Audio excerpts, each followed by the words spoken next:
Bu videoya tıklamanın bir amacı var. Sen sigarayı bırakmaya çalışıyorsun muhtemelen. Ve ben bırakan biri olarak bunu yapabilirsin diyorum. Çünkü ben de yaptım. Ben yaptıysam gerçekten herkes yapabilir. İnan bana. Merhaba, nasılsın?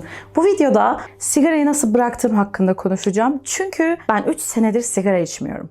19 yaşında üniversitede başladım. Daha öncesinde hiç paket alıp içmemiştim. Hiçbir şekilde bir arkadaş kurbanı olmadım. Kendim başlamak istedim. Sebebini bilmiyorum. Hoşuma gidiyordu işte, ne bileyim, çok cool görünüyordu sigara içmek. Tabii o yaşlarda düşünemiyorsun. Sigaranın gelecekte bana ne kadar zarar verebileceğini bilmiyordum. Sigara içtiğimin 7. yılından sonra özellikle sigara içtiğim zaman çok öksürüyordum. Hatta günde 3 pakete kadar falan içiyordum. Yani inanılmaz bir rakam bence bu. Çünkü 3 paket ciğerlerinize inanılmaz zarar veriyor. Hani günde bir paket içiyor bazı insanlar, yarım paket içiyorlar ama 3 paket yani sigara içmek için inanılmaz ağır. Sigaraya başladığımdan 7 sene sonra dedim ki kendime, ben çok fazla öksürüyorum. Yakın bir zaman içerisinde bırakmayı düşünüyorum. Ama sigarayı bırakmanın ne kadar zor olduğunu birçoğumuz biliyordur. Özellikle içenler bunlar hep kaçmaya çalışırlar. İşte sigarayı çok seviyorum, bilmem ne, işte ben öyle bir sürü bahane uydururuz sürekli sigarayı bırakmamak için.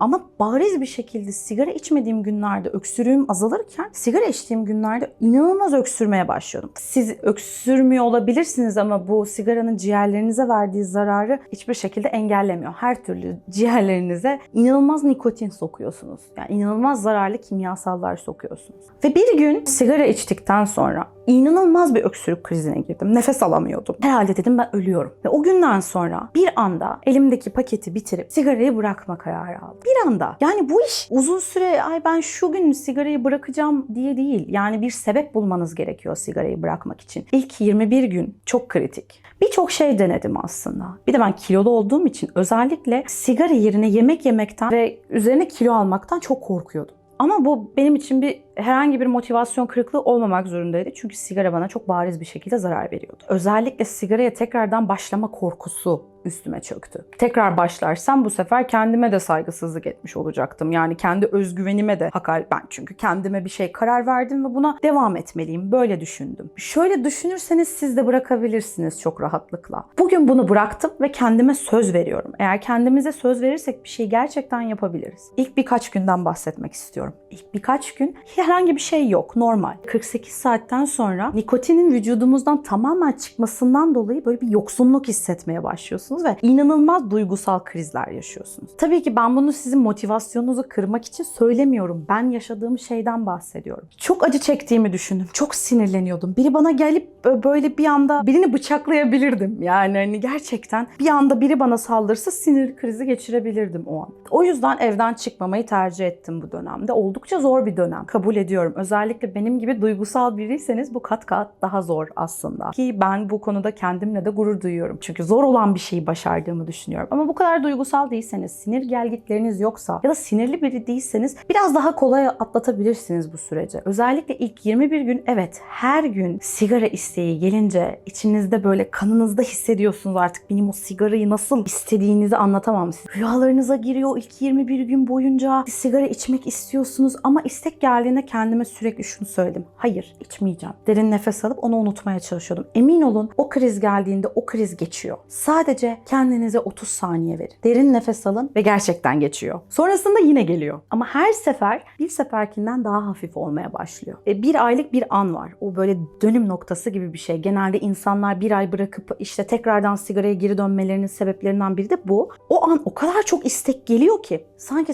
vücudunuz size tekrardan eski bir bağımlılığı tekrar geri götürmek istermiş gibi. O istek çok yüksek oluyor o an. Ve o anı da atlatırsanız aslında sonrası çok daha kolay oluyor. Daha sonra 3 aylık bir döneme giriş yapıyorsunuz. 3 ayın sonunda da böyle küçük bir istek geliyor. Tabii ilk 1 yıl boyunca bu istekler hafif hafif ara ara devam ediyor. Ancak 1 yılı geçtikten sonra ben sigarayı başlayan insanları anlamıyorum gerçekten. Çünkü ilk 1 yıldan sonra sigara isteğiniz tamamen kayboluyor. İlk 1 aydan sonra biyolojik bağımlılığınızdan kurtuluyorsunuz ama 1 aydan 1 yıla kadar psikolojik bağımlılık devam ediyor ki aslında en zor kısım bence psikolojik olan. Çünkü çoğu insan 5. ayda, 6. ayda ya da 10. ayda bile başlayabiliyor. Özellikle 1 yılın sonunda başlayan insanlar var konuştuğum. Ama ben 3 yıldır içmedim ve kendime her seferinde aynı şeyi söylüyorum. Eğer sigaraya yeniden yeniden başlarsam kendime güvenimi ve en önemlisi sağlığımı kaybederim diye düşündüm. Ama motivasyon diye bir şey yok. Aklınıza geldiği an onunla savaşmanız gerekiyor. Motivasyon değil, motivasyon bir anlık bir şey. Ama siz onun devamlılığını sağlamanız gerektiğini düşünüyorum ben. Ben öyle yaptım ve bu şekilde başarılı oldum. Sigarayı bıraktığınız zaman belli zamanda o ciğerlerinizdeki o katranlar temizlenmeye başlıyor ve onu öksürükle atıyorsunuz. Ve bu sizi korkutmasın.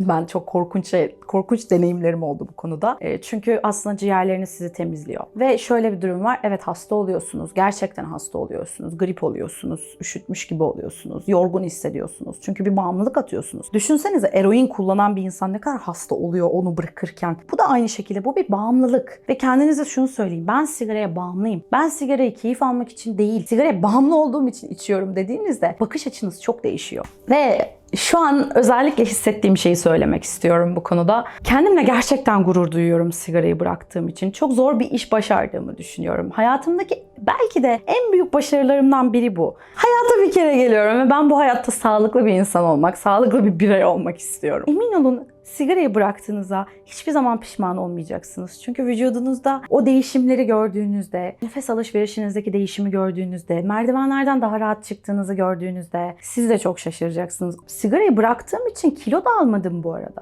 Leblebi yiyin. Sigara bıraktığınızda beyaz leblebi olur, leblebi olur. Çünkü hem kalorisi çok düşük hem de gerçekten tok tutuyor. Bir alışkanlığımızı bırakırken yerine bir alışkanlık koymamız gerektiği için, yani yerini dolduruyorsunuz aslında. Sigara isteği geldiğinde bir avuç leblebiyi alıp yediğinizde o anı bastırabiliyor. Ve yiyeceklere saldırmak çok yanlış. Çünkü evet, sigarayı bıraktığımızda iştahımız çok fazla açılıyor. İştahımızın açılmasının sebebi de tat alma ve koku alma duygularımızın eski haline, aslında en doğal olması gereken haline geri dönüyor olması. Eğer sen de sigarayı bırakma kararı aldıysan en önemli şeylerden biri kendine şunu söylemen. Ben kendime böyle zarar vermeye devam edecek miyim? Bu bedeni daha fazla incitecek miyim yani? Asıl olay burada. Kendimize nasıl baktığımızla alakalı birazcık da. Sigara bize zarar veriyor ve bunun bilincindeyiz. Aslında davranışımızı değiştirmemiz için önce bilincimizi değiştirmemiz gerekiyor. Bunu ben söylemiyorum. Bunu söyleyen ünlü sosyal psikologlar var. Hep bunları tekrarlıyorlar. Sen doğruyu görüp kendine zarar verdiğini fark etmelisin. Eğer kendine zarar verdiğini fark edersen ve bunu algılarsan, buna bir bahane üretmek yerine bunun için harekete geçebilirsin. Ve gerçekten işe yarıyor. Ve herkes bana şunu soruyor. Ya sigarayı nasıl bıraktın? Günde 3 paket sigara içebilen biri nasıl sigarayı bıraktı? Ben bile şaşırdım. Sadece bakış açımı değiştirdim. O yüzden